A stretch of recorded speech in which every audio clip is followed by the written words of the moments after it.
Hello, grade 6 clarinet players. This is a short instrumental instruction video for clarinet players. We are going to be looking at the tune that we've been working on in class. For this little lesson, you're going to need the Tradition of Excellence book, because we are going to be looking at number 56 out of this book. That is on page 16. If you don't have a copy of the book, you should all have a copy of the book, but if you don't have a copy, then Mr. Callan has sent the link to a folder where all the PDFs are, so you can download the PDF, put it on your tablet or whatever, or print off the page you need. We are looking at number 56, as I said.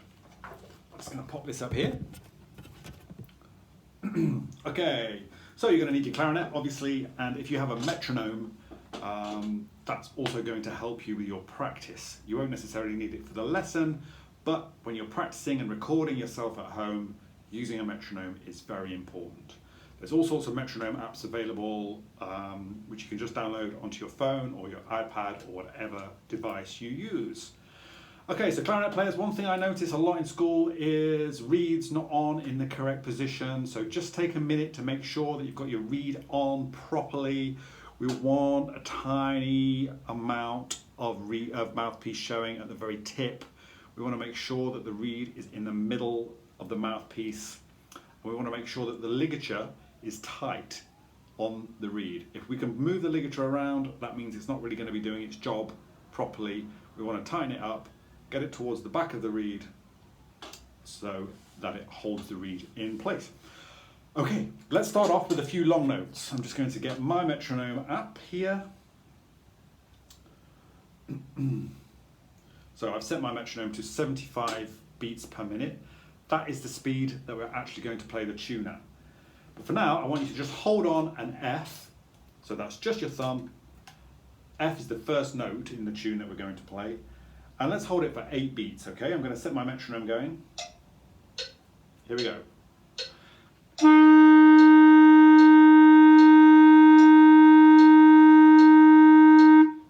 Okay, now I want us to move up to a G. And if you sound different to me, that means you're not playing in tune, which means you need to adjust your embouchure slightly, either tighten it up to bring the pitch up to match my pitch. Okay, let's try the G, the open G.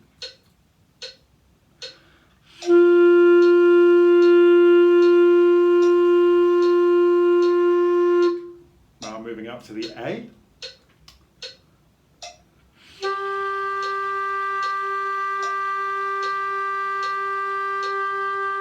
And then finally the B flat. So I'm adding the key on the back here. This is the B flat.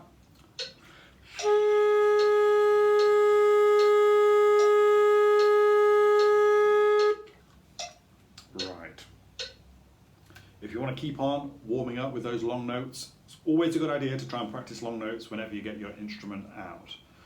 But I'm going to move on to the tune. So part A of this sounds like this. Now I want you to listen to where the slurs are happening. So some of the notes in this piece are tongued, so we're going to be using the tip of our tongue to stop and start the notes here on the reed. But we also have slurs in this piece, so we want to be moving smoothly between the notes with no tongue. If you look at look at measure 1, the second 2 notes in measure 1 are slurred.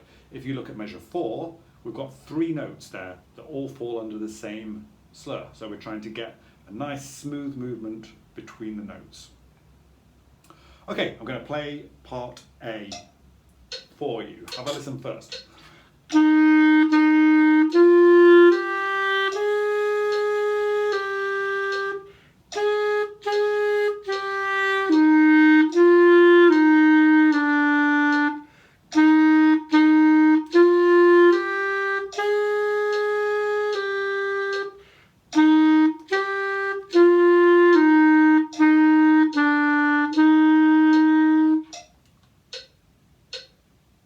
Okay, don't forget your B flats in this, and we should be able to do this in just a couple of breaths, ideally. I mean, there are, what, 1, 2, 3, 4 breaths it's suggesting that we do this piece in. So let's try and follow those breath marks.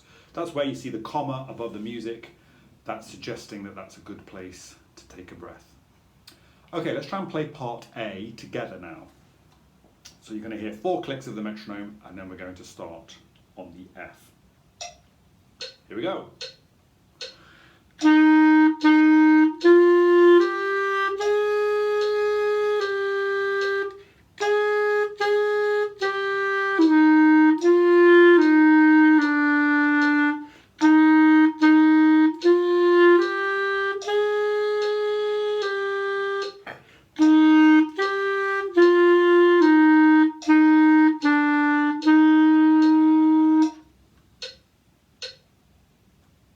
Okay, if you want to stop the video and try that a few more times, that's a good idea. But for now, I'm going to move straight on to part B. Now, part B follows exactly the same rhythm as part A, and it also has the same pattern of slurred notes and tongued notes. Okay, have a listen to part B. I'm going to play it first, and then we'll try it together just the same.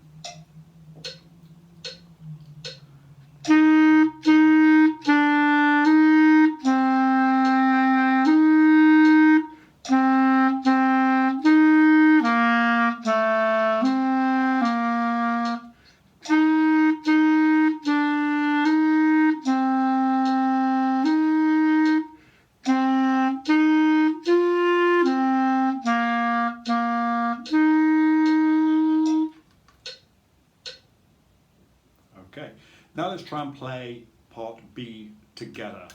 Don't forget the lowest note in this is the B natural here, so that's 3 fingers at the top and your middle finger. That is the first note in measure 4. But we're going to try and play B together now from the start. Here we go, after 4 clicks. Here we go.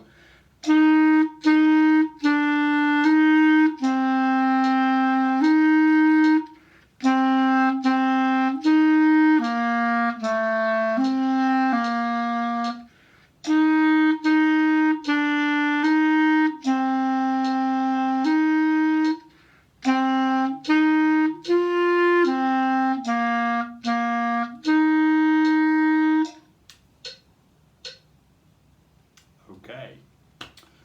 One thing you can do, if you want to, is you could record yourself playing part A, and then play along with the recording of yourself. So if you have a smartphone or some sort of tablet, it will almost certainly have like a voice memo recording app like this one.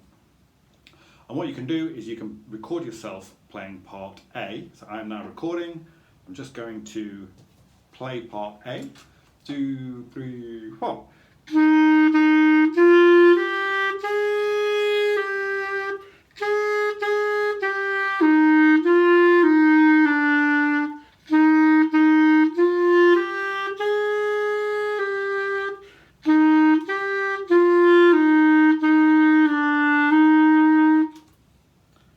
Then stop the recording. Then you find the recording that you just made, and you can play the other part while your phone plays the part that you've just done. So, 1, 2, 3, 4. That's the flute part, not the clarinet part. Here we go. Playing part A. So I'm now recording. I'm just going to play part A. 2, 3, 4.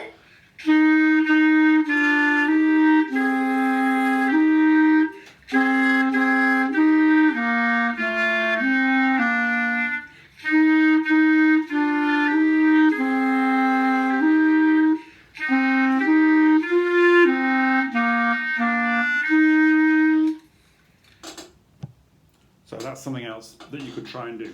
Or you could just practice playing along with me when I played part A and part B. Okay, so I want you all to get practicing on that. Hopefully I will see you in person back at school after Chinese New Year. But if we are still online, I will be making some more short videos like this to help you practice and hopefully improve before we actually get to see each other in person. Okay?